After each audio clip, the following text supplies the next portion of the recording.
Ele é um dos maiores especialistas em oratória do Brasil, com mais de 45 anos de experiência na área, mestre em ciências de comunicação, autor de 38 livros, incluindo o best-seller Como Falar Corretamente Sem Inibições, que vendeu mais de 600 mil exemplares e foi publicado em diversos países. Além de escritor, é fundador da maior escola de expressão verbal da América Latina, onde dá treinamentos de oratória para líderes, executivos, políticos e profissionais de diversas áreas. Ele também atua como colunista em importantes meios de comunicação.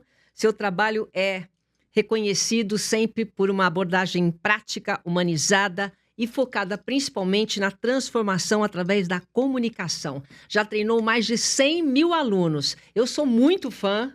Eu acho para mim que ele é o papa da comunicação, aprendi muito com ele. Reinaldo Polito, que prazer receber você aqui. Que honra estar aqui com você. Muito Nossa, eu estou muito feliz realmente. Olha só, falei dos livros. Passo a passo para falar bem em público. Oratória para advogados e profissionais do direito. Os segredos da boa comunicação no mundo corporativo. Esse aqui com a sua filha, né? Reinaldo Polito e Raquel Polito, 29 minutos para falar bem em público. Nossa, 29 minutos já consegue falar bem em público? Depois eu explico esse livro. Uau! Aqui tem Aprenda a Falar em Público com os melhores pregadores da história, Como Falar Corretamente Sem Inibições, que é o que é mais vendido? Ou todos são? Sim, esse é o primeiro livro e esse que vendeu mais de 700 mil livros agora. 700 mil? Esse livro está completando 40 anos de existência. Deixa eu mostrar ele para aquela câmera lá. Esse aqui. E a editora está fazendo um lançamento especial agora comemorativo dos 40 anos. 40 anos que tem esse livro? 40 anos. 40 anos que você ensina? Não, eu sou professor há 50 anos. De oratória? De oratória. Como que entrou a oratória na sua vida? É uma história bonita. Eu sou araraquarense. De Araraquara? Araraquara. E muito cedo vim para São Paulo. Tinha menos de 2 anos de idade, morando ali no Tatuapé. A casa em que eu morava pegou fogo. Eu fui vítima desse acidente. 3º grau de queimadura. Então você imagina o sofrimento. Fiquei meses hospitalizado. E como consequência, o trauma foi tão forte que eu fiquei mudo. E só depois de algum tempo é que eu voltei a falar totalmente gago. Olha. E aí os pais preocupados com a gagueira, além da queimadura, evidentemente. E um dos médicos que cuidava lá do problema das queimaduras, eu não sei que tipo de conhecimento ele tinha a respeito do assunto, mas ele disse, vocês estão preocupados com a gagueira do menino? Por que vocês não ensinam uns versinhos infantis para ele? Porque ele dizia, assim como o cantor gago não gagueja quando canta. É verdade. Da mesma forma, a poesia, esse ritmo, essa cadência pode melhorar. Vamos ensinar as poesias, não sei se foi isso que resolveu o problema ou não, mas a gagueira desapareceu. Aí nós voltamos para Araraquara e lá no curso primário eu comecei a fazer aquilo que tinha aprendido no meu tratamento, recitar na frente dos coleguinhas as poesias que tinha aprendido. Você se sentia confortável recitando? A partir daí eu tomei gosto e não parei mais. Os professores incentivavam, os coleguinhas aplaudiam. E naquela época, no interior, nós tínhamos aqueles serviços de alto-falante. Então, de vez em quando, eles faziam um concurso de poesia, ia lá recitar poesia. Cheguei a trabalhar depois nesse serviço de alto-falante. Então, tudo isso aí foi ajudando no desenvolvimento da comunicação. Mas aí você foi, assim, até chegar a ser professor de oratória? Aí é que está. Eu tenho um amigo queridíssimo e sempre foi muito tímido. Você olhava para ele, Silvia, e ele ficava roxo de vergonha. Sei como é. E ele me via falando, conversando, e falava, mas eu queria ser como você, sabe, desembaraçado, comunicativo, fazer amizades com facilidade. Eu falava, vamos resolver esse problema, tem que ter uma saída. Aí eu soube que aqui na Rua Bela Sintra existia o curso do professor Oswaldo Melantoni, que eu não conhecia até então. Tinha lá uma aula gratuita e falei, vamos lá, não paga nada. Ele falou, você vai comigo? Falei, vou. Bom, ele era tão tímido que não ficou. Mas eu, que fui lá sem interesse nenhum, quando eu conheci o professor, a escola dele, eu fiquei apaixonado por aquilo. Eu me lembro que eu voltei para casa, eu não dormia, ficava rodando de um lado para o outro, só pensando naquela aula. Falei, como é que pode existir algo tão maravilhoso e eu desconhecer? Ensinar a falar. O professor Melantoni dava aula de oratório. Tá. Bom, E aí me inscrevi no curso, mas a paixão era tão grande que eu ia quase todos os dias. Ele falava: Olha, "Ô, Polito, só é na quarta-feira". Eu falei: "Não, professor, eu só quero ficar no cantinho". Então ele, vendo o brilho nos meus olhos, me convidou para ser o assistente dele. Depois me tornei professor da escola. E fiquei lá durante 7 anos, dando aula e aprendendo a dar aula com o professor Melantônio. Então ele foi o meu grande mestre, foi o professor Melantônio. seu grande influenciador também, E a né? partir daí agora são 50 anos de estrada. Nossa, 50 anos. Sabe que eu fiquei muito impressionada? Eu já sabia, mas eu dei uma pesquisada para ver se ainda era. Um estudo publicado pelo jornal britânico Sunday Times revela que o medo de falar em público é maior do que o medo de enfrentar problemas financeiros, doenças e morte. Por que que as pessoas têm tanto medo de falar em público? Olha, já entrevistei gente assim, bem na profissão, tá, mas tem medo de falar em público. Não, pessoas, vou dar um exemplo rápido porque ela me permite. Eu só menciono quem permite, né? A Regina Duarte, 58 anos atuando no teatro e na televisão. Humildemente foi me procurar porque estava com receio de fazer apresentações. Então você imagina. Ela fazia teatro, mas tinha medo de fazer apresentação. Pois é, porque uma coisa é você interpretar uma personagem e a outra é você criar o seu próprio texto e transmitir isso. É. Outro, por exemplo, que agora está ferrado, coitado, mas o Roberto Jefferson foi tido como o Mas ele era um grande orador. melhor orador da Opa. política no Brasil. Foi meu aluno, humildemente foi lá para melhorar a comunicação também. Então veja que todo mundo pode melhorar um pouquinho. Agora, aqueles que têm muito receio e perdem oportunidades, deixam de falar nas reuniões da empresa, deixam de se relacionar com as pessoas e vão perdendo essas oportunidades que vão aparecendo. Esse estudo que você mencionou é um estudo repetido muitas vezes, há contestações, mas é mais ou menos por aí. Porque a morte está em quarto lugar e o medo de falar em público em primeiro lugar. Já está em primeiro, né? Então, dizem o seguinte, que o homem tem mais medo de fazer o discurso fúnebre do que ficar dentro do caixão.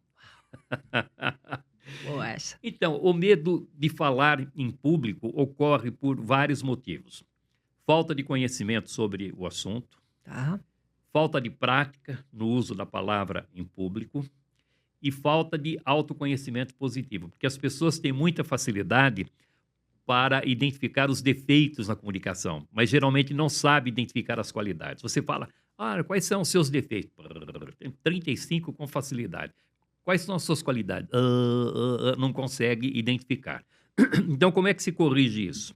Conhecendo o assunto que vai ser abordado com muita profundidade, aprendendo a organizar o raciocínio, como iniciar, preparar, desenvolver e concluir, porque se não souber o caminho que vai percorrer, vai ficar inseguro. Praticando bastante para que a atividade de falar em público não seja uma atividade desconhecida e aprendendo a identificar as qualidades. Se tem boa voz, se tem boa postura, se tem presença de espírito. Então, a partir daí, você reduz a quantidade de adrenalina despejada no organismo e tem o medo sob controle. E isso não tem nada a ver com timidez. Por exemplo, uma pessoa tímida pode ser uma boa pessoa na oratória. Pessoa tímida pode ser e normalmente é. Eu sou tímido. O Faustão um dia estava entrevistando o Gabriel Pensador e aí ele teve que fazer uma chamada porque eu ia participar do Fantástico. Falou, o professor Reinaldo Polito vai participar do Fantástico, vai dar dicas importantes, etc, etc. E aí ele falou para o Gabriel Pensador, falou, e olha, no meu caso, por exemplo, eu sou muito tímido, mas eu vou contornando as situações. E o Gabriel Pensador falou, eu também sou muito tímido. Então, veja, pessoas que estão diante de plateias imensas, numerosas, e que têm uma certa timidez, o que não é problema nenhum. Desde que esteja sob controle. O que não pode é você ser dominado pelo medo, pelo constrangimento, pela timidez, aí você vai perdendo a oportunidade. Os relatos que a gente tem, assim, as pessoas começam a suar frio, taquicardia, perna bamba, esquece o que ia falar, e são sempre os mesmos relatos. É o que elas sentem mesmo. Voz enroscada na garganta, acelera a fala, pensamentos brilhantes desaparecem, é tudo isso. Então, essa é a descarga de adrenalina. A pessoa vai falar em público, ela fica com medo e, como consequência do medo, ela descarrega a adrenalina.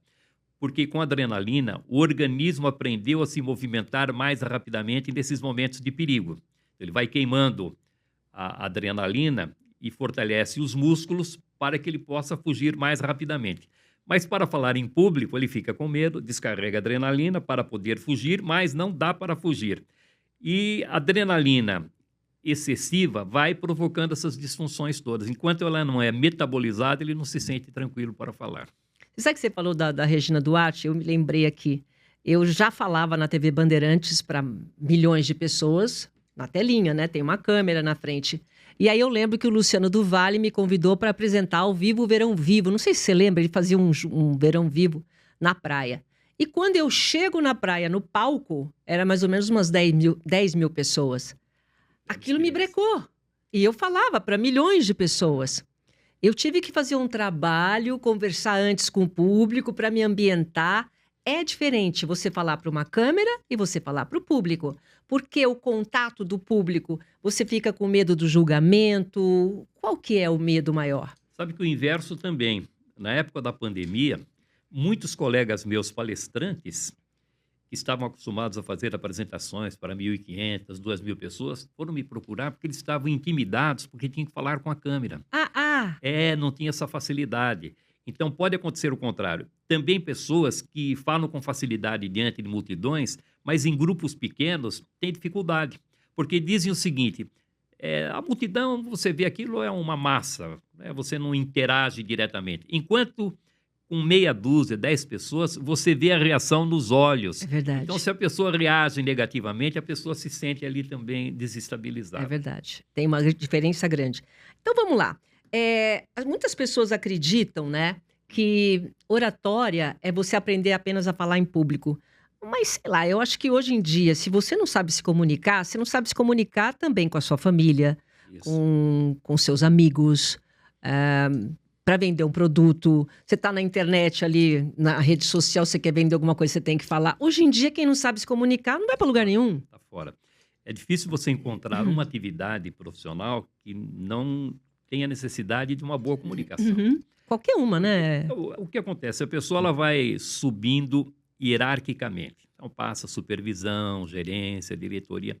Quanto mais ela sobe na hierarquia da empresa, menos ela depende do conhecimento técnico e muito mais da comunicação, porque tem que apresentar projetos, apresentar propostas, tem que conceder entrevistas, abrir eventos. E se não tiver boa comunicação, para de crescer ou perde aquilo que foi conquistado. Para de crescer, Para de crescer. Porque o que acontece? Aquele que não tem boa comunicação, ele acaba sendo confundido com a capacidade profissional dele. Então, se não fala bem, é péssimo profissional. Você vê, o meu livro que mais vende é esse aí, Oratória para Advogados. Esse. Porque o advogado sofre muito. O advogado, no imaginário popular, seu pai foi advogado, né? Sim. Então, no imaginário popular, o advogado fala Sabe muito falar bem. Estão acostumados a ver bem. os grandes tribunos falando com aquela eloquência toda. Então, só que ele passa pela vida acadêmica, normalmente, sem nenhuma orientação de como falar em público. Aí, quando ele se forma, não tem essa habilidade e a expectativa que as pessoas têm é essa. Por exemplo, o advogado vai participar de uma reunião com os futuros clientes. Começa a gaguejar, a ter problema para... Fala, não vou contratar esse camarada. Olha, é isso mesmo, é o cartão de visitas. Não consegue se expressar. Quer ver outras profissões?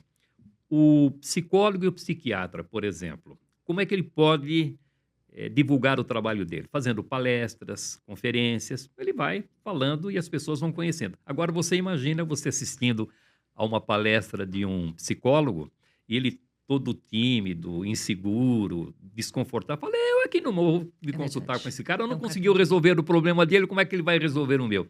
E às vezes é muito competente, só que ele não treinou essa habilidade para falar em público. E parece que perde a credibilidade. Olha, eu já entrevistei muita gente. Quando senta aí e acende a luz, já perde, já fica nervoso e aquela... Mas pera um pouquinho, eu entrevistei, eu encontrei com ele, tem uma eloquência, tá? Aí breca. Não, e você, antes de entrar, você conversa, bate um papo, ele vai lá contando as histórias, todo sorridente, alegre. Chega aqui, já começa a querer encontrar palavras diferentes, fazer um outro tipo de construção. Ou seja, vestir uma fantasia de uma personagem para interpretar um papel e deixa de ser ele mesmo. O que eu procuro fazer nos meus cursos é exatamente isso. Eu converso com uma pessoa, durante uns 5, 10 minutos já dá para identificar as características, o ritmo de fala, como é que faz a pausa, o vocabulário que utiliza, como é que é a expressão corporal, como é que organiza o raciocínio, tem essa fotografia. Eu já sei os pequenos ajustes para desenvolver a comunicação sem que a pessoa perca as características dela. Porque seria simples, você tem que falar assim, assim, assim. Aprende. Depois de um mês, ele percebe que está interpretando um papel, vivendo uma personagem, não é ele, se sente desconfortável e volta a fazer o que fazia antes. Esse tipo de aprendizado não perdura. Se ele desenvolve a comunicação respeitando as suas características, o seu potencial, cresce, desenvolve e não esquece mais, porque continua sendo ele mesmo. Então, esse é o grande desafio do aprendizado da oratória. Desenvolver tanto que você consiga ser exatamente o que você é. Não ser um personagem. Incrível isso. É isso aqui. Bem legal. Vamos definir assim, como é que você define uma pessoa que fala bem? Pessoa que fala bem é aquela que tem resultado. Ela tem resultado. Não adianta você ter postura bonita, gesticulação harmoniosa, voz sonora, bem timbrada, vocabulário amplo, organização de raciocínio, se você apresenta um projeto e não consegue aprovar. Se você apresenta uma proposta, eles não aceitam a sua proposta. Eu já falei bem, já fiz tudo e você quer que eu venda ainda? Aí você vai fazer um comício político e não consegue os votos. Comunicação é resultado. Convencimento daquilo que você fala. Por exemplo, eu escrevi um texto, eu escrevo 6 textos por semana. Estadão, CBN, Jovem Pan, Diário de São Paulo, vão 6 Tá no textos UOL por também? semana. O UOL eu fiquei 17 anos. Tá. Então eu escrevi um texto que eu sabia que eu teria 100% de resistência. Virtudes da comunicação do Lula, virtudes da comunicação do Bolsonaro. Defeitos da comunicação do Lula, defeitos da comunicação do Bolsonaro. Porque aquele que é lulista, quando ele lia eu falando sobre os defeitos do Lula e das virtudes do Bolsonaro, e vice-versa, o Bolsonaro da mesma coisa. Então, eu sabendo que eu teria 100% de resistência, quando cheguei no final do texto, eu disse o seguinte: e se você não concorda com esta análise de que esses são bons comunicadores, suba num palanque e conquiste 60 milhões de votos. Eles não sabem falar, você que é bom, vai lá e conquiste 60 milhões de votos. Olha. Então, mesmo cometendo erros gramaticais, truncando ideias, todos os deslizes que você possa imaginar, mas se consegue atingir o coração das pessoas e conquistar o voto, isso a comunicação é boa. É evidente que aquele que tem uma estética de comunicação mais bem desenvolvida, ele vai ter mais chance. Pessoa que fica mais bem posicionada, por exemplo, com a postura elegante, se projeta melhor, se ele consegue colocar a sua voz de uma maneira que possa projetar também a sua personalidade, uma gesticulação boa, harmoniosa, isso ajuda muito, mas só isso não vai adiantar. O que precisa ser, assim, tem que ter verdade naquilo que fala? A pessoa que está ouvindo tem que realmente acreditar naquilo que você está falando? Eu gostaria de dizer a você que sim, que deveria existir verdade, mas nós sabemos que muita gente consegue sucesso e não diz a verdade. Então, o que precisa é o que você disse agora, parecer verdadeiro. Porque se o ouvinte identificar autenticidade naquele que está falando e confiar nele, sim. Por isso que é importante, para ter credibilidade, você ser natural, falar com envolvimento, com emoção, tem que demonstrar que o assunto é importante para você, ter o domínio das técnicas de comunicação e ser coerente. Aquilo que você fala precisa encontrar respaldo nas suas atitudes. Tá. Porque se você fala de uma maneira e age de outra, aí não vai ter credibilidade mesmo. Você acredita que a responsabilidade daquilo que eu transmito está em mim? Então, se eu falo alguma coisa para você, você não entende direito, ou então eu quero passar um raciocínio, você interpretou mal, eu te elogiei, você interpretou de outra forma, o que eu falo é responsabilidade minha ou o outro que não entendeu direito? Na teoria da recepção, você tem aquele que transmite a mensagem e aquele que recebe.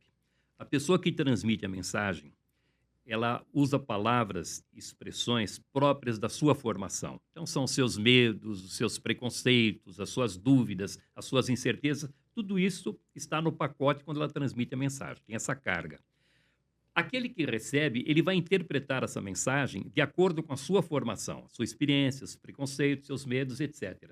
Então, a mensagem transmitida nem sempre é a mesma mensagem recebida. Do encontro da mensagem transmitida com a mensagem recebida, você vai ter uma terceira mensagem, que é aquela que acaba prevalecendo. Então, provavelmente, não é o que eu falo, não é o que você ouve, mas o que é construído a partir do encontro das duas mensagens. O bom comunicador é aquele que sabe identificar que tipo de formação tem o seu ouvinte e adaptar a forma de transmitir a mensagem de acordo com essa formação. Então, respondendo objetivamente a sua pergunta, a culpa é de quem fala. A culpa é de quem fala, porque tem que olhar o público. É, Você chega, por exemplo, você vai num lugar, você percebe já, você estuda o seu público, você fala, peraí, eu tenho que usar uma outra forma de comunicação. Se é jovem, se são pessoas mais velhas, enfim, você estuda isso? sim, sem dúvida. Por exemplo, o que você disse agora, se é jovem ou se é pessoa mais velha. O que nós sabemos do jovem e do idoso desde a arte e retórica de Aristóteles, 4 séculos antes de Cristo? Aristóteles dizia que o jovem é irrequieto, é idealista, que ele pensa no futuro. Enquanto que o idoso tem um passado, tem uma história, tem as suas realizações. Quando nós falamos com o jovem, nós temos que falar de planos, de amanhã, de desafio. Esse tipo de abordagem vai seduzir o jovem. Quando nós falamos com uma pessoa mais idosa, se você tiver pessoa idosa na família, você sabe, quando você fala, não, porque na minha época é assim, na minha época é assim. Ah, você tem entrevistado aqui algumas pessoas Sim, mais idosas. sim, O Joseval, por exemplo, maravilhoso. sim. Mas se você pegar a entrevista, é tudo do É passado, tudo do verdade, é passado. verdade. E, então, é assim, porque tem história, tem um passado.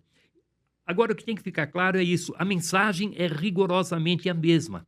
A forma de transmitir a mensagem é que precisa estar de acordo com a característica do ouvinte. Para o jovem, você vai falar mais do futuro, e para o idoso, você vai falar um pouco mais do passado. O nível intelectual interfere muito. Você, com pessoas de baixo nível, tem que facilitar o entendimento. Um dos livros que eu mais gostei de escrever é esse aqui. Deve ser legal. Aprenda a falar em público Com os com os melhores. melhores pregadores Então, da história. Isso deve ser o máximo, esse esse livro. livro ensina pregador a falar na igreja. Esse é o objetivo do Ah, livro. Então, o que eu faço no livro, que fiz com a Raquel, né? Que é minha é, filha, a sua filha. nós ensinamos as técnicas para o pregador possa se apresentar e depois damos um exemplo de um grande pregador utilizando aquela técnica. Então, tem os grandes: Vieira, Charles Spurgeon. Já ouviu falar em Charles Spurgeon? Não. Batista, ele pregou no final dos anos 1800 num local chamado Tabernáculo, em Londres. O Spurgeon, ele falava todos os domingos para 6.000 pessoas. Ah, 6.000? Tem pregador hoje que fala 100.000, 150.000. Só que no final dos anos 1800, viu, quando não havia microfone, o cara tinha que falar para Nossa, 6.000 no no gogó. peito, no gogó. Não é fácil. E ele era tão bom que chegava no final da pregação dele, ele pedia para que os fiéis que estavam ali não comparecessem no domingo seguinte para dar espaço àqueles que tinham Dos ficado de outros. fora. Olha como era Olha. craque. E um dos pregadores que nós citamos aí foi Lutero. O Lutero, além de ter sido um grande pregador, ele gostava de ensinar os pregadores como é que eles deveriam falar. E num determinado momento, olha que interessante essa reflexão dele. Ele fala: quem é que vem à igreja?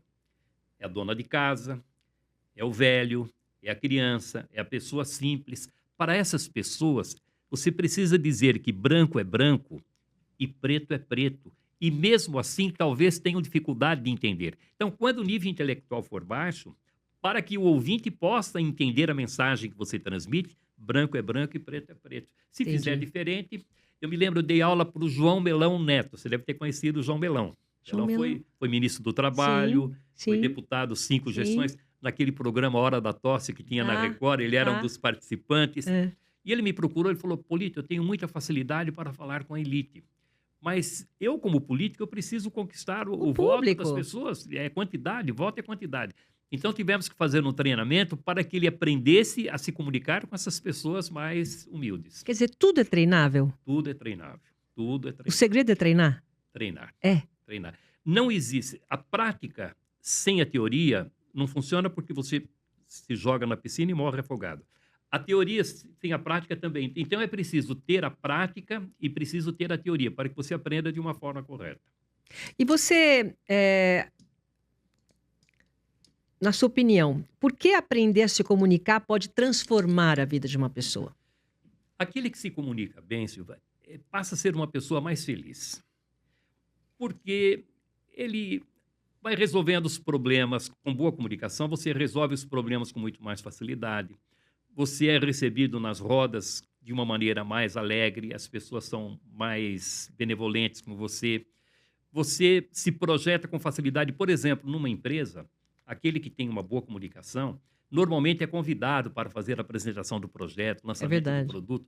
Então, ele naturalmente vai fazendo um marketing pessoal e vai fazendo com que essa boa comunicação, essa facilidade de comunicação que ele tem, seja confundida com a competência profissional dele. Então, só ganha com isso. E qual que é o maior erro, o erro mais comum que as pessoas cometem ao tentar se comunicar melhor? Ser diferente do que é. É, você falou. Se você pegue 3, 4 dos melhores oradores que você conheceu. Não tem um igual ao outro. Todos diferentes.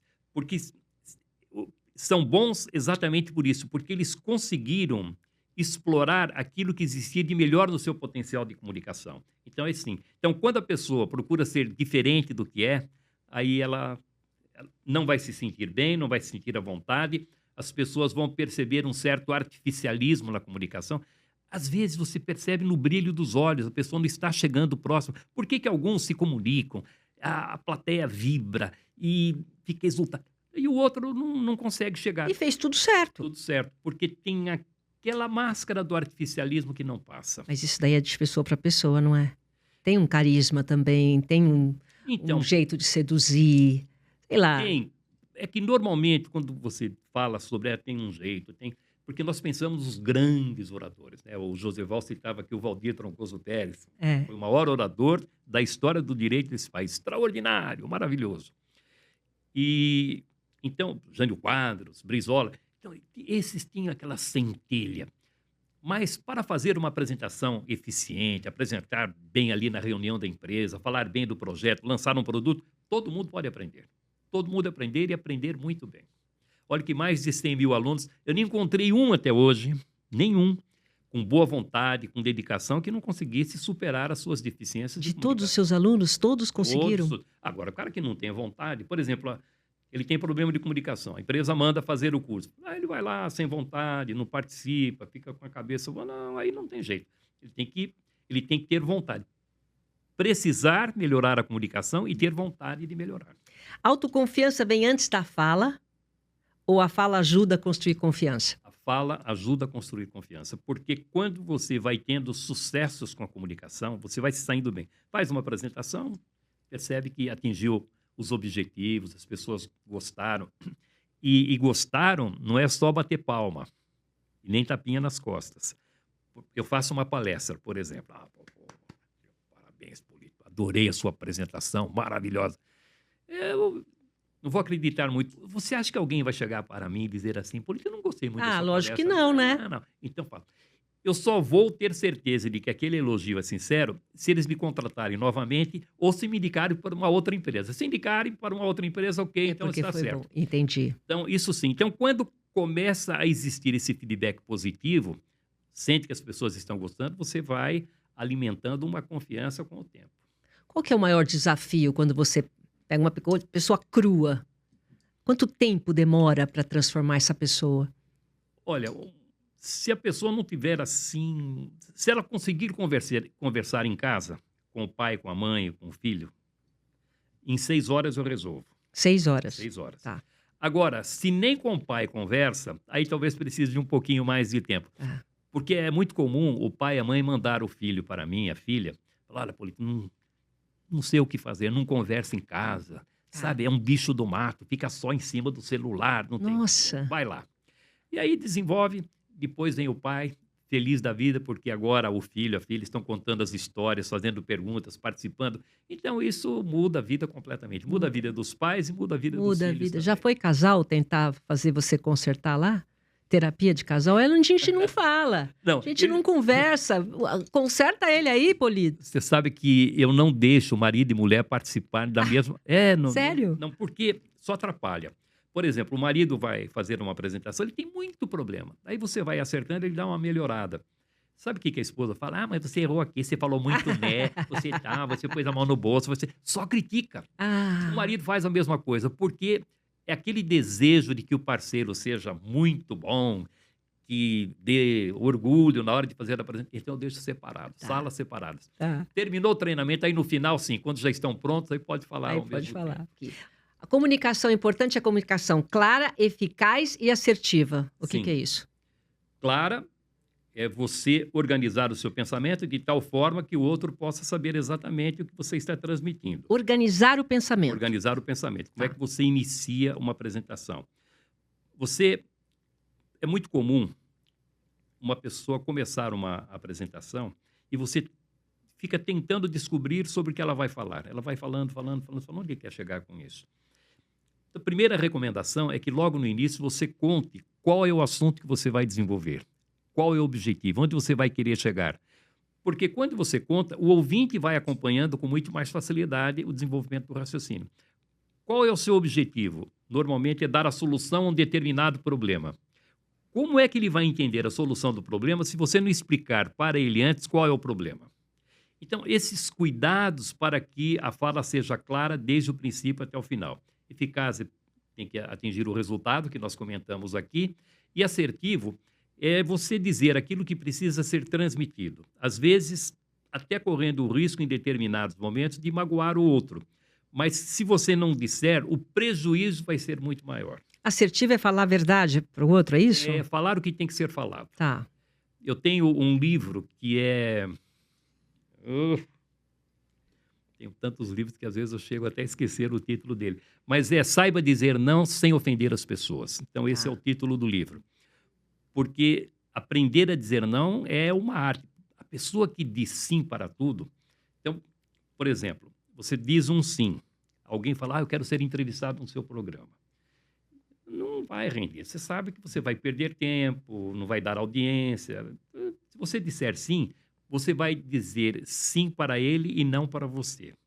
Então, é importante que você diga sempre sim para você. Se o seu sim for o sim dele, está pronto. Se não, não.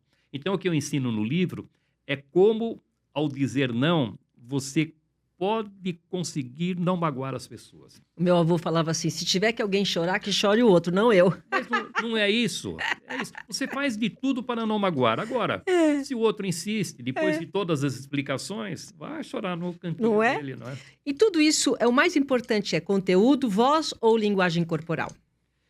Tem que existir uma harmonia entre todos esses aspectos. Se a pessoa não tiver conteúdo, ela se sai bem aqui e ali, mas chega um determinado momento, por exemplo, um executivo de uma empresa. Ele chega lá, fala, todo mundo, bom, chega lá, fala. Com o passar do tempo, vão percebendo que ele é vazio. Que ele não tem conteúdo. Não tem conteúdo, não tem consistência. Isso vai tirando a credibilidade e ele desaparece. Então, é preciso ter conteúdo consistente. O que mais que você perguntou? Conteúdo. Linguagem corporal. Sim, porque a linguagem... E a voz. A linguagem é o dorso por onde caminha o nosso pensamento. Então, você tem um pensamento. A partir da linguagem é que você vai transmitir aquilo que você pensa. Se você não tiver uma linguagem adequada, esse dorso não vai ser eficiente, seu pensamento não vai chegar. Então, tudo isso precisa estar participando. Então, é conteúdo, linguagem E voz. voz. Voz é difícil, né? Porque tem gente que sofre. Aí é que está. Normalmente, as pessoas não gostam muito de ouvir a própria voz gravada. É, verdade. Com a sua experiência, assim, não quero ouvir não, Polito. Detesto minha voz, Polito. Não gosto da minha voz. Porque o que acontece? Quando nós falamos, nós ouvimos a voz por uma ressonância óssea. Quando ouvimos a voz gravada, nós ouvimos por uma vibração do ar. Ou seja, uma forma diferente daquela que estamos acostumados. E por ser uma forma diferente, nós estranhamos. E por estranharmos, geralmente nós não gostamos. Com o tempo, a pessoa vai se acostumando, vai se habituando, vai se familiarizando, e aí ele verifica que a qualidade é a mesma. Um bom exercício para aquele que está nos ouvindo agora, para saber como é a sua voz, e não a voz que você imagina ser, faça uma conchinha, assim como estou fazendo, e conte em voz alta até 10. 1, 2, 3, até 10. Essa voz que você vai ouvir fazendo assim é a voz que as pessoas ouvem. Então vai ver que é muito melhor do que aquela que você imagina. Hoje em dia, com a rede social, né? A gente fica, às vezes, ali, mexendo no celular, vai passando. A gente não aguenta mais que, às vezes, 5 segundos, 10 segundos, o conteúdo que vem ali. Eu fico pensando em relação também à apresentação. A gente precisa chamar a atenção logo nos primeiros minutos do público? Qual que é o segredo Nos para isso? primeiros, nos segundos e nos últimos. É o tempo todo. A, a capacidade de atenção do ser humano é muito limitada. Porque o nosso pensamento trabalha numa velocidade 4 vezes mais rápido que as palavras. Depois de algum tempo, e não é muito tempo, segundo estudos mais recentes, depois de 5 minutos, a pessoa cria um foco de atenção em cima daquele que está falando. O foco de atenção fica viciado e por mais que a pessoa tenha interesse, o pensamento já começa a voar. Ele tem o contrato para assinar, o dinheiro que não entrou, o telefonema que não veio. Então, ele fica com cara de interessado, mas o pensamento foi embora. Então, o que nós precisamos fazer para segurar esse pensamento? Primeiro, alternância no volume da voz e na velocidade da fala. Tem que ter ritmo, porque se falar sempre com o mesmo volume, a mesma velocidade, o tempo todo, dorme. E aí quer colocar a culpa no ouvinte, não adianta. Eu ministrei alguns cursos há pouco tempo para os procuradores em Brasília. E os procuradores precisam fazer sustentação oral para os desembargadores. Pouco antes do treinamento, um deles me chamou: Polito, preciso falar com você. Pois não. Ando desanimado, Polito. Ando desestimulado. Minhas causas são vencedoras. Mas não adianta, o desembargador não está nem aí. Eu falo, ele fica lá mexendo no papelzinho, o cara fica no telefone. Polito, impressionante. Eu falo, ele vai ficando sonolento, sonolento. Só que enquanto ele me explicava, eu fui ficando sonolento. Então, veja, se eu que estava interessado em ajudá-lo não estava aguentando, imagina o coitado do desembargador. Então, tem que ter esse ritmo e uma certa movimentação. Por exemplo, estou falando nessa posição. Depois de algum tempo, eu percebo as pessoas já um pouco desatentas, eu vou para o outro lado da sala. Elas vão ouvir a minha voz de uma forma diferente, a minha fisionomia vai ser observada de outra maneira, o cenário visto é outro. Vai dar a impressão de que foi uma outra pessoa diferente que chegou ali para tratar de um assunto Olha, novo. o cérebro, você engana a mente ali um pouquinho. Aí você traz a atenção para o início. Passado um tempo, você vai para o outro lado. Então, essa movimentação física ajuda. Recursos visuais. Está falando, já sabe que num determinado momento, pela complexidade do assunto, pelo jeitão do grupo, você vai ter uma queda de atenção. Vai planejar já uma tela interessante. Está falando, chegou naquele momento, você projeta. A atenção que está em você se volta para a tela. Explica os números, os gráficos, aí você muda o rumo da conversa. A atenção se volta para você. A apresentação fica dinâmica, movimentada. Bom, aí você diz o seguinte: Polito do céu, minha situação é desesperadora. Porque eu estou num local que não permite a movimentação. Estou atrás de um pódio. Não tenho como sair dali. Estou atrás de uma mesa com outras pessoas, não posso me levantar. Não conto com a ajuda do recurso visual e já senti que a galera está despencando. Então, vamos lá. Estou num local que não permite a movimentação, não conto com a ajuda do recurso visual. Já estou falando há 5, 10 minutos, não importa. O ouvinte criou foco de atenção ficou viciado e o pensamento vai embora. Então, o que nós temos que fazer para trazer esse pensamento de volta? Primeiro, você pode fazer um comentário sobre alguém presente ali na plateia. Tá, vai para a plateia. Ou você pode contar uma história leve, interessante, até sem nenhuma ligação com o conteúdo, só para apresentar uma novidade. O pensamento que está lá fora, como ele é muito curioso, ele volta para verificar o que está acontecendo. Pensamento de volta. Temos o raciocínio novamente à disposição e as pessoas prestando atenção naquilo que estamos dizendo. Nossa, muita coisa. A gente acha que é fácil, né? Então, você veja que para tudo existe um método. Conquistar a atenção. Você não vai conquistar a atenção do ouvinte se você não mostrar para ele de forma muito clara o que é que ele vai ganhar com a sua apresentação. Que já tem que fazer isso desde o começo. Desde o começo. Vai ganhar o quê? Dinheiro? Conte logo que ele vai ganhar dinheiro. Vai ganhar prestígio social? Conte. Vai ganhar tranquilidade. Qual é o lucro que ele vai ter? Para ficar lá ouvindo você. Quando ele percebe que vai ter esse benefício, sim. E no meio da fala, você vai repetindo, vai criando expectativa e vai segurando. Se você prestar atenção, você vai se comunicar melhor. E aí vai. Sim. Em relação a uma coisa que todo mundo reclama, Polito, em relação ao tal do branco, você esquecer no meio da fala, você vai fazer uma entrevista, dá branco. Você esquece a palavra, você esquece o que você ia falar. Então, normalmente, a palavra você consegue resolver. Eu não lembro que isso aqui se chama mesa. Esse negócio onde nós comemos aqui. Ai, que feio. Mas você resolve. Lá na frente, se lembrar, você volta. Normalmente, o problema ocorre quando você perde a linha de pensamento. De raciocínio, E aí você não sabe para onde vai. O Jô Soares contou que ele estava fazendo uma apresentação, imagina aquilo sendo repetido todos os dias, todos os É. dias. Ele olhou na primeira fileira, 5 homens carecas, iguaizinho. Foi engraçado, tudo igualzinho, né? Aquilo fez com que ele se desviasse do que estava dizendo e deu branco naquele momento. Então, você Ah, imagina ele com toda aquela habilidade dele, com toda aquela experiência, teve o branco. Então, isso pode acontecer com qualquer um. é uma distração. É uma distração. Existe uma frase mágica para resolver essa questão. Não sabe para onde ir, você diz o seguinte: na verdade, o que eu quero dizer é. Quando você diz, na verdade, o que eu quero dizer é, você muda o rumo da sua apresentação, desenvolve o raciocínio por um outro caminho e sai daquela armadilha do branco. E lá na frente, sem pressão, você pode se lembrar e encaixar aquela Você ganha informação. tempo. Ganha tempo. Vamos imaginar que não deu certo. Sempre dá. Não, mas eu sou um desgraçado, comigo não dá certo. Então, vamos imaginar que no seu caso não deu certo.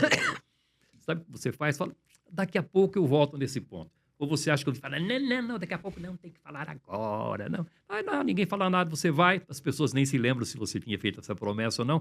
E aí, sem pressão, você pode se lembrar. Se não lembrar também, Quer segue. dizer, é ser verdadeiro o tempo todo, né? É numa entrevista, é ser você. Olha, e depois tem um detalhe. Nós achamos que somos importantes demais nesse mundo. E ninguém está nem aí com você. Ninguém está nem aí. Eu comento muito com o nosso querido amigo comum, César Romão. César O Romão. cara pensa que ele é o cara e ele vai descobrir que não é nada. Olha só, comecinho da minha carreira profissional, o Heródoto Barbeiro me convidou para uma entrevista lá no Mundo Corporativo. Entrevista por telefone. Pois não. E aí ele fez essa pergunta que você fez, do medo. Foi a primeira pergunta que você fez, sobre o medo. E eu, ingênuo, fui querer dar uma aula sobre o medo, mecanismo do medo, causas do medo. Bom, e aí eu comecei a explicar, ok, professor. Não, ok, professor. Chegou uma hora, ele me interrompeu. E aí não teve jeito. Nossa, que vergonha, Silvio, não se me botar a cara. Aí ele chegou no final, ele falou, olha, Polito, eu tive que interromper porque, sabe, o rádio é muito dinâmico e as pessoas não têm, assim, aquele tempo de... Aí eu não me conformava. Professor de oratória, que Como vergonha, meu Deus do assim? céu. Bom, falei, bom, quem sabe um dia eu volte ao programa e mostrar que eu não sou esse manezinho, né, que se apresentou lá. Passado muito tempo, me convida novamente. Ô, Polito, aí já não era mais a Excelsior, já era a CBN. Tá. Participar do Mundo Corporativo. Ô, lógico Opa, que minha não, sem chance. dúvida. Não, foi. Aí matei a pau. Respostas curtinhas, interativas, foi maravilhoso. Aí chegou no final, ele botou um telefone. Polito, arrebentou. Você sabe que eu estou escrevendo um livro com o título de Mundo Corporativo. Se você aceitar, eu vou colocar essa entrevista no livro. Ah, lógico, um prazer. Falei, ô, Heródoto, diferente daquela outra, né? Ele falou, outra? Falei, lembra quando eu vi? Você já tinha vindo aqui? Ele nem lembrava da minha existência. Nossa. Então, eu com aquela preocupação na cabeça de que... E o cara que tinha me entrevistado nem lembrava se eu existia ou não. Então... Quer dizer, um grave erro é ser prolixo, né? Ah, sim. Tem que ter objetividade. Agora, precisa tomar cuidado, Silvio, porque algumas pessoas acham que ser objetivo é necessariamente falar pouco. Ser objetivo significa falar tudo o que você precisa, atingindo seus objetivos no menor tempo possível. Ah, Polito, fui objetivo, falei 2 minutos. Ah, que legal. E você conseguiu o resultado? Ah, não deu 2 minutos. E você conseguiu passar o que você quer? Não deu 2 minutos, não adianta nada. Então, às vezes, você precisa de 2 horas para ter objetividade. Mas isso é importante, né? Ser conciso no teu pensamento, organizar. Principalmente no meu caso, para entrevista. Você vai dar uma entrevista, entra no Jornal Nacional, uma entrevista, entra 30 segundos, 40 segundos, você ficou falando 20 minutos. O Maluf que era bom nisso, ele falava para o entrevistador, É, quanto tempo de edição eu tenho? Ah, tem 30 perfeito. segundos. Ele, crau, em Perfeito. 30 segundos. Ele não permitia cortes. É. Então, falar tudo que você precisa atingindo seus objetivos. Eu tenho PhD nessa história, porque eu dei uma entrevista uma vez na revista Playboy. Era o perfil da Playboy. A Playboy Eu tinha lembro. a entrevista e tinha o perfil. 7 Sim. páginas. E o Humberto Werneck, que foi o jornalista, ele colocou lá algumas personalidades para que eu comentasse. Incluiu no meio o Suplicy, porque o Suplicy tinha aquela fama de ser prolixo e falava mole, etc. Então eu disse o seguinte, olha, o Suplicy tem uma postura elegante, tem uma voz bonita, mas ele não tem um pingo de objetividade. Se ele vier aqui para o meu curso, em 6 horas eu resolvo. Bom, passado um tempo, quem aparece? Suplicy. Ele foi lá? Polito. verdade essa história que você consegue dar um jeito em 6 horas? Bom, aí fizemos o treinamento. Primeiro exercício, falei, fale sobre o programa de renda mínima Nossa, em 3 onde ele minutos. fala mais. Não, em 3 minutos. 45 minutos. Aí fui mostrando como ele poderia cortar, até chegar nos 3 minutos. Aí ele ficou apaixonado pelos 3 minutos. Ele deu uma entrevista na Veja, nas páginas amarelas, dedicou uma coluna inteira contando do treinamento que ele tinha feito comigo. Olha que Como bacana. foi que ele aprendeu naquela época a falar tudo que ele precisava em Em 3 3 minutos. minutos. Porque ele participou, ele concorreu com o Lula para ser o candidato a presidência pelo PT. E então ele queria transmitir tudo aquilo que ele precisava em 3 minutos, ele fez esse treinamento. Mas depois, há pouco tempo encontrei com ele, falei, ô senador, voltou? Eu falei, tô precisando ir lá de novo. Voltei para os 45 minutos. Voltou. Eu queria que você desse assim uma dica pra gente de um pequeno hábito que qualquer pessoa possa desenvolver e adotar para quem sabe ir se acostumando a ter uma comunicação melhor. Começa com a conversa. Tem que aprender a conversar. Talvez seja de todas as habilidades em comunicação a mais importante. Aquele que sabe conversar, é uma pessoa agradável. E saber conversar não significa falar muito, né, prolixo, como estamos dizendo. Ser uma pessoa agradável, envolvente. Então, quais são as regrinhas para que alguém possa ser um bom conversador? Primeiro, ser um bom ouvinte. Ser bom ouvinte, Silvia, não significa ser a múmia, porque tem gente que acha que ser bom ouvinte é ficar lá com aquela cara de coruja. Não. Ser bom ouvinte tem que ser ouvinte interativo. Você fala e o outro, como você está fazendo agora, mexe a cabeça.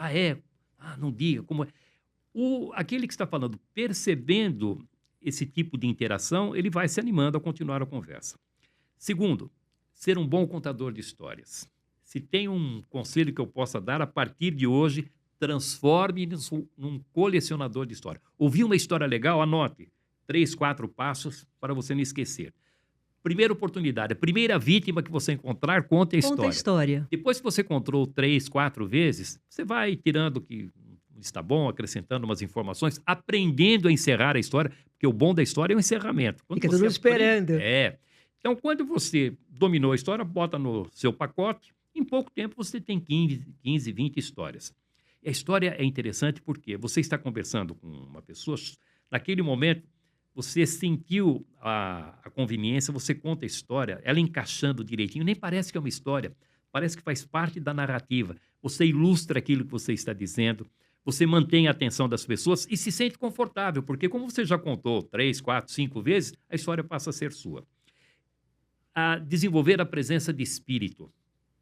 Isso é fundamental. Como que é Aprende isso? com o seu exemplo e com o exemplo dos outros. Aquelas tiradinhas, às vezes vale muito mais uma tirada espirituosa do que todas as técnicas que você possa imaginar. Não sei se eu tenho tempo aqui, mas lançamos um livro coletivo. Éramos 15 autores. Dos 15 compareceram 10. Todos palestrantes muito renomados. Aquilo estava lotado de gente. Fizeram uma mesa, imagina, 10 palestrantes, microfone na mão, e falando à vontade, sem tempo. Os direitos autorais nós doamos para a Unipaz. Então, falou da Unipaz, outro falou do grupo de palestrantes, outro de liderança, que era o título do livro, falando. E o professor Luiz Marins estava sentado na última cadeira, e cada um que falava, ele fazia assim, ou seja, roubaram aquilo que eu ia dizer. Começou a existir, assim, um interesse. O que o Marins vai falar quando chegar no momento dele? Aí, quando chegou, todos falaram. Ele se levantou, saboreou o momento, ele disse o seguinte: eu estou me sentindo como se fosse o 8º marido da Elizabeth Taylor na noite de núpcias. O que eu posso fazer para surpreender essa mulher? Pá, aquilo explodiu. Hoje eu encontro com pessoas, faz tantos anos isso, Polito, aquele evento foi maravilhoso, mas aquela do Marins, aquela foi ótima. Então, veja a presença de espírito como é importante. E, além disso, aprender a fazer perguntas. Eu tenho visto entrevistadores experientes matando entrevistas porque não sabe fazer a pergunta. Então, quando nós queremos começar uma conversa ou mudar o rumo da conversa para o que o interessa, perguntas fechadas. Quem? A Silvia. Quando? O ano passado. Onde? Lá em Araraquara. A pergunta fechada, ela motiva a respostas diretas e objetivas. Quando você quer que a pessoa elabore mais o raciocínio, fale um pouco mais, porque você precisa conhecer um pouco mais da experiência dela, das necessidades, perguntas abertas. Sim. Como? Por quê? De que maneira? A pergunta aberta, ela não permite sim ou não, certo e errado como resposta. A pessoa precisa Tem que elaborar. desenvolver. Então, com isso, você vai desenvolvendo uma conversa agradável. Quem estiver ouvindo, coloque em prática isso. Ouvir de forma interativa, contar histórias curtas, interessantes e inéditas, desenvolver a presença de espírito e fazer perguntas apropriadas para o momento. Perfeito. O que que você acha, só para a gente encerrar, o que que você acha das pessoas que monopolizam as mesas? Só elas que falam, só elas que contam, e o resto fica tudo ali. É o chato. É, né? É o número Muitas vezes nem percebe, né? É o chato. Eu vou dizer uma coisa a você e as pessoas até se surpreendem.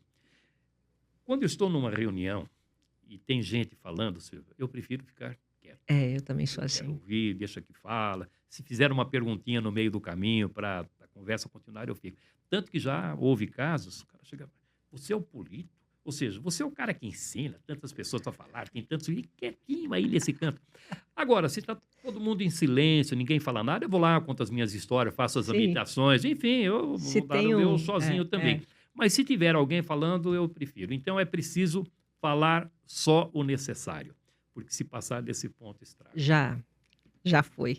Tá bom. Faltou alguma coisa que você queira complementar aqui? Alguma mensagem que você queira deixar Tudo bem, em relação à comunicação? contato comigo Hum, é @político pelo Instagram. Eu respondo a todas as questões que são formuladas ali. Todas. Pode perguntar, @político, e faço isso com muito prazer.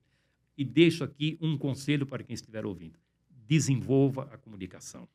Aprimore a comunicação. Leia livros, faça cursos, treine bastante, pratique bastante. Porque aquilo que nós vimos durante o programa, se você aprender a se comunicar bem, vai ser uma pessoa muito mais feliz, uma pessoa muito mais integrada na sociedade, uma pessoa muito mais competente na sua vida profissional, uma pessoa muito mais bem relacionada com amigos, com familiares. A comunicação é tudo na vida. Um pouquinho de boa vontade, um pouquinho de empenho, você vai ficar muito bom, com certeza. E ler bastante para ter conteúdo, vocabulário? Precisa. Esse conteúdo, falar uma hora, falar, a pessoa não tem conteúdo. Como conseguir esse conteúdo em tempos de rolar digital ali? Pois é, a leitura é fundamental, mas se não tiver tempo ou hábito de ler, precisa ser um bom observador, prestar atenção no que está à sua volta, porque às vezes você não lê, mas você ouve alguém falando a respeito de um assunto, você assiste a uma palestra, você ouve um programa no rádio, assiste uma entrevista, são formas de aprendizado. Você não está lendo, mas você está aprendendo da mesma forma. É evidente que para ter a profundidade necessária, o livro é fundamental. Mas se não puder, e for um bom ouvinte, estiver interessado naquilo que acontece ao seu lado, funciona também. Tá bom. Te agradeço muito, viu? Muito obrigada mesmo pelo seu tempo aqui comigo. Aquilo que eu disse no começo, me senti honrado, tenho assistido aí as suas entrevistas e tenho gostado bastante. Você é um exemplo de entrevistador. Obrigado. Que bom, muito obrigada. Eu que te agradeço. Obrigada a todos vocês pela companhia. Até o nosso próximo episódio. Tchau.